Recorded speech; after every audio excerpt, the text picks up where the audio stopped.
Hello everyone, welcome back to Legal Cluster and also welcome to a new video by Legal Cluster. Aji ami a note on fundamental rights ami apunalokor logot share korim. Ji hokole note bonai ase, he hokole fundamental rights or oporot ei note to likhi jabo paribo aru ji hokole already bonai thoise tetia hole apunaloke bujiu jabo paribo. Video to arambho korar agot apunalokok eta bostu moi notify kori diu je we are starting from 1st February ami AJS grade 1 or aru grade 3 দুইটা বেলেগ বেলেগ কই আমি আৰম্ভ কৰি আছো 1st February 2025 ৰ পৰা আৰু ইয়াত কমপ্লিটলি PMI থাকিব তাৰ মানে প্ৰিলিমছ মেইনছ আৰু ইন্টাৰভিউ বাবে প্ৰিপাৰেচন কৰোৱা যাব আৰু প্ৰত্যেকখন পেপাৰ ল English GK current affairs Assamese প্ৰত্যেক পেপাৰৰ বাবে আপোনালোকক বেলেগ বেলেগ টিচাৰে টেক কেয়াৰ কৰিব AJS grade 1 or course to thakibo 1.5 year mane 1.5 bosorer term aru hetu hoise only at ₹3000 per month aru AJS grade 3 er babe course thakibo 1.5 to 1.6 1.5 bosor ba 1.5 bosor plus EMA because of revision ami thakim aru hetu hoise term ₹1700 per month kintu jodi apunaloke ei video tour suar within a week apunaloke admission loy ba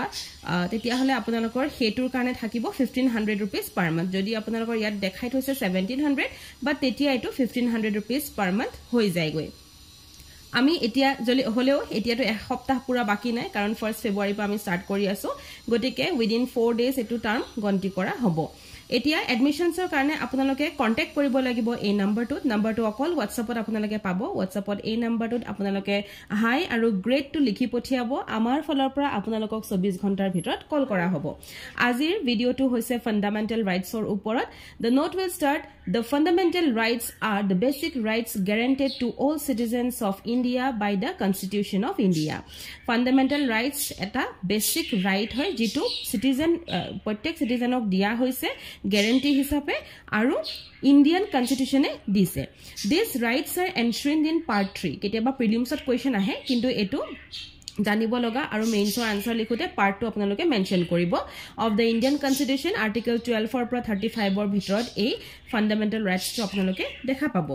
why are they called fundamental rights এতিয়া আমি জানো যে সেই rights কিটা কিয় fundamental rights বুলি কোৱা হয় তাৰ দুটা region these rights are called fundamental rights because of two reasons দুটা ৰিজন first হৈছে they are enshrined in the constitution which guarantees them এখিনি কনস্টিটিউশনৰ লগত এনশ্ৰিন কৰি হৈছে আৰু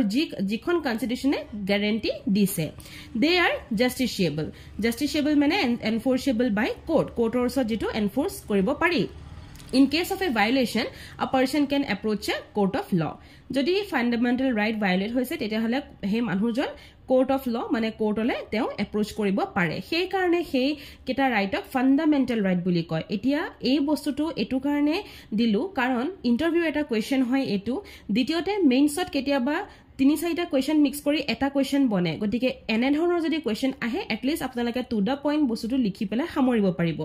next There are 6 fundamental rights আমি সকলোৱে জানো 6টা fundamental right আছে আৰু হেখিনি হৈছে right to equality যেটো কভাৰ কৰিব আৰ্টিকল 14 ৰ পৰা 18 ৰ ভিতৰত right to freedom article 19 to 22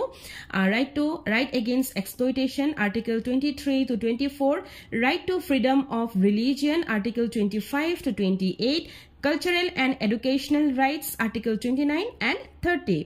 right to constitutional remedies article 32 next right to equality etia ami ei gutei keta right ebar bhaldore পঢ়িব লাগিব so right to equality ki hoy article 14 or 18 or bhitorat ase right to equality is one of the important fundamental rights of the Indian constitution that guarantees equal rights for everyone irrespective of religion gender caste race or place of birth এই কেটা বস্তু মনত ৰাখিব প্ৰিলিমছৰ এইখিনি ওপৰত question আহিব কেতিয়াবা ইয়াত আপোনালোকক বেলেগ অপচন দিব আৰু মেইনছত যেতিয়া আনসাৰ লিখিব ৰাইট টু ইকুৱেলিটি ওপৰত এক্স্যাক্টলি এনেকে লিখিবলৈ ট্ৰাই কৰিব it ensures equal employment opportunities in the government and ensures against discrimination by the state in matters of employment on the basis of caste religion etcetera this right also includes the abolition of titles as well as untouchability আমি এটা article পঢ়িলে গম পাই যাম কি হয় গটিকে right to equality under 14 ৰ পৰা 18 লৈকে যিখিনি আছে হেখিনি খুব কম সেন্টেন্সৰ ভিতৰত আমি কভাৰ কৰিব লাগিব যেহেতু মেইনছত আপুনি বহুত লিখিব নোৱাৰে গতিকে কম বস্তুত দিবলে হলে আপোনালোকে এনেকৈ দিব লাগিব এতিয়া ইকুৱেলিটি বুলি কওঁতে ইয়াত আনটাচেবিলিটি আপুনি লিখিলে টাইটেলছৰ কথা লিখিলে ডিসক্ৰিমিনেশনৰ কথা লিখিলে হয়নে গোটেইখিনি কথা লিখিছে যে ইকুৱেল ৰাইটস দিব লাগিব এভৰিৱানক হেতু ইয়াত ইভেন লিখা হৈছে তেনেকৈ এনসাৰটো কৰিবলৈ ট্ৰাই কৰিব Right to freedom, Article 19 to 22. Freedom is one of the most important ideals cherished by any democratic society. The Indian Constitution guarantees freedom to citizens. The freedom rights include many rights such as freedom of speech, expression, assembly, without arms, association, practice any profession, but freedom to reside in any part of the country. Right against exploitation, Article 23 and 24. This right implies the prohibition of traffic in human beings, beggar, and other forms of forced labor. Eto important bosto for both prelims mains. Apunaloke a prothom sentence to keteo neribo karon a sentence to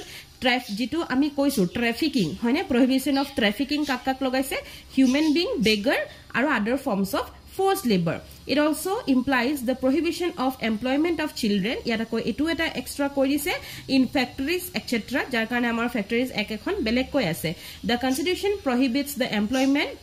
of children under 14 years in the hazardous conditions. Hone aru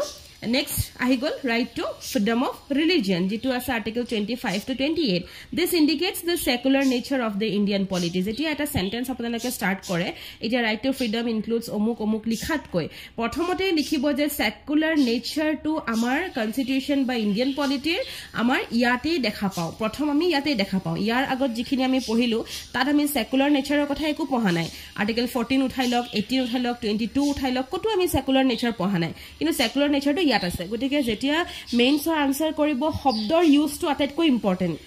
code আপুনি কি শব্দ লগাইছে so secular নেচাৰৰ কথা ইয়াত যে আমি indicate কৰি আছে এটো প্ৰথমতে লিখিব there is equal respect given to all religions there is freedom of conscience profession practice and propagation of religion the state has no official religion Every person has the right to freely practice his or her faith and establish and maintain religious and charitable institutions. Protective bostu 25, 26, 27, 28 or amar jikhini ase he gutekhini yat likha hoise. Practice, propagate etu beleg eta article hoy. Faith aru establish, maintain charitable institution beleg eta article hoy hoine. Hekarone ami gutekhini bostu eta jegate ami tuli ani dilu because etu mains or answer keneke likhim hetur upor depend kori thakibo. Next hoise cultural and educational right jitu ase article 29 aru 30 duta article er bhitor ses koi dise These rights protect the right of religious, cultural and linguistic minorities by facilitating them to preserve their heritage and culture. Educational rights are for ensuring education for everyone without any discrimination. Right to constitutional remedies 32 to 35 or bhitor ase article. The constitution guarantees remedies if citizens' fundamental rights are violated. The government cannot infringe upon or curb anyone's right. When these rights are violated, the aggrieved party can approach the court. Citizens